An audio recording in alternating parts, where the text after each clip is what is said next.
Hey guys, John here. Welcome back to another video. Today's video is going to be a little bit on the unusual side for the fact that you've got me in front of the camera today. Something that we haven't seen necessarily before, but I thought it would be a little bit more interactive and for everyone to come and enjoy the video. So today's video is going to be on handling green tree pythons. Now, there's a bit of a stigma with green tree pythons and a lot of handling, and truth be told, a lot of that is right. As a whole, green tree pythons are not something you really want to handle. They are, for the most part, a display only or a collection only animal. Now, this doesn't take away from the fact that they still can be quite handleable, but as juveniles, it's not something you want to be doing that often. Now, as you can see behind me, we've got a few enclosures that have my green tree pythons.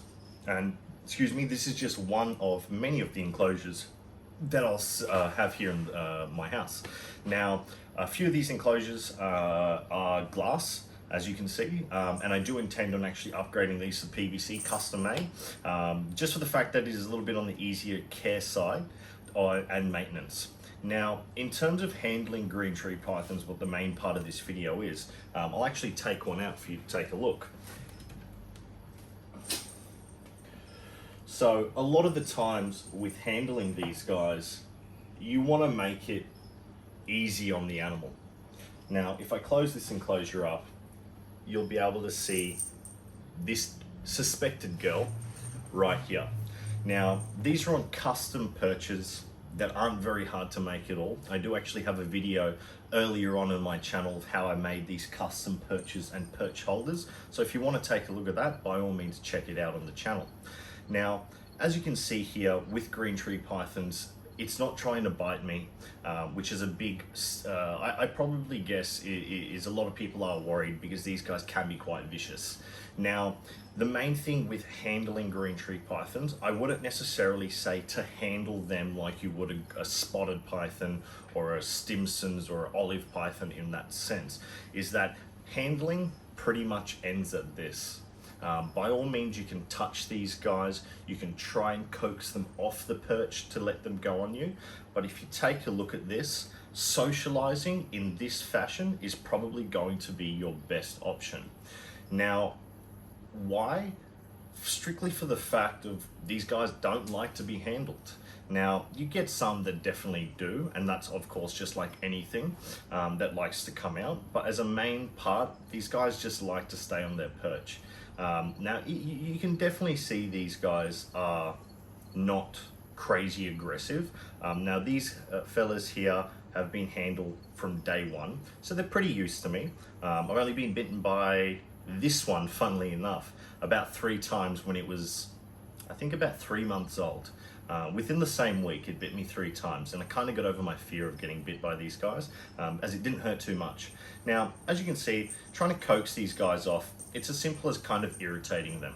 Now, I would never necessarily recommend trying to pull these guys off, as their tails and spines are very delicate and does often lead to tail kinks, as well as spinal kinks as well. Now, as you can see, trying to coax this one off, they can take a bit of time, and it's not something I definitely say you'd want to rush. With these guys, it's as simple as kind of irritating them or scratching their tail, as you can see that I'm doing, and they'll eventually kind of get the idea of, hey, we kind of need to move. And as you kind of go on, you'll eventually get them to coil off. Now with this one, it's coiling up, which doesn't necessarily matter. Now if you work it off like this, and like I said, it takes some time. You don't want to rush it because you don't want to hurt these delicate animals. You can take them off and eventually you can drop their perch and they'll eventually move their way onto your hand. Now, it's not something you want to be doing too often with these guys in terms of handling. I definitely say at least once a fortnight, at probably max, in terms of this type of fashion handling. If you want to actually associate them, like I was talking before, you can probably take them out at least once a week and have them on their perch. And as you can see here, she's still hanging on, but a little bit more coaxing will definitely get her to come off. Now you definitely get green tree pythons that are aggressive and aren't exactly friendly. Like I said, this one here has been associated with me from day one and doesn't run into a lot of issues now as it's a sub-adult in terms of aggressive behavior. This one here is produced by Russell Grant. I'm not sure if you guys can see this too heavily, but it's probably one of my favorite green trees that I have here in my collection. For the strict fact of that, it has some extremely nice dorsal lines going down the back. Now, handling wise, like we were mentioning before, this is pretty much where it gets to. This is not something you're going to be taking to the shops, as I know a lot of people seem to do that when I used to work in the pet trade. Not something you want to be having on your neck and showing off to all your friends and leaving the house. In terms of handling, should be come down to one, you need to look at the snake and take some advanced looks as you can't necessarily see on the perch, or you need to do rehouse or rehome in a situation like that. Not something we'd be jumping at in terms of, hey, today's play with the snake day. You can definitely get them associated with you, but as you can see, once they're off, they're really quite fine. Of course, you want to support the body and make sure that they're not going to fall or hurt themselves, but once they're off, they're fairly comfortable in your hands. There's not a great deal to really talk about handling with these guys, is that you really have to get over the fear of getting bit. You will get bit by these guys inevitably at one point in time, but it's something that owning a snake, which is an exotic animal, it's almost inevitably going to happen. Now, these guys here, out of a collection, I have 5 green tree pythons, and I've only been bit by one. This one is probably one of the smaller ones that I have out of the collection, or a lot of my other ones are actually quite a bit more sizable to this one here.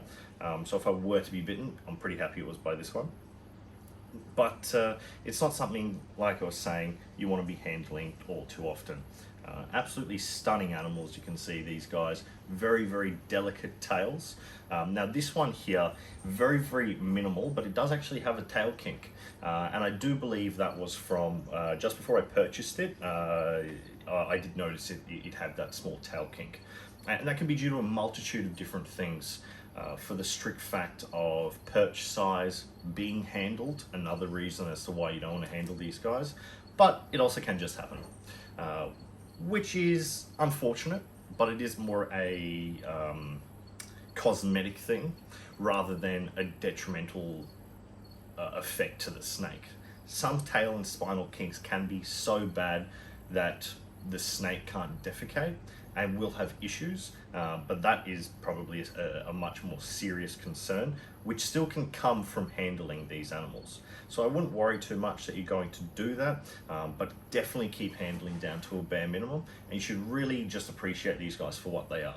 Hence why I've got these in a display with still easy perch removal for pulling out, looking at the animal and or handleability, but as a whole, keep these guys as a display only animal and you really shouldn't have any issues.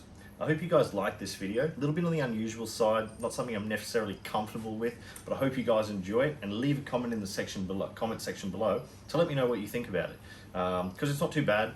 I'd be more happy to do like store tours and or I guess interviews with people who have collections and or other keepers like myself who have really good collections of snakes that we can kind of discuss a few things. So I hope you enjoy, and I'll see you in the next video.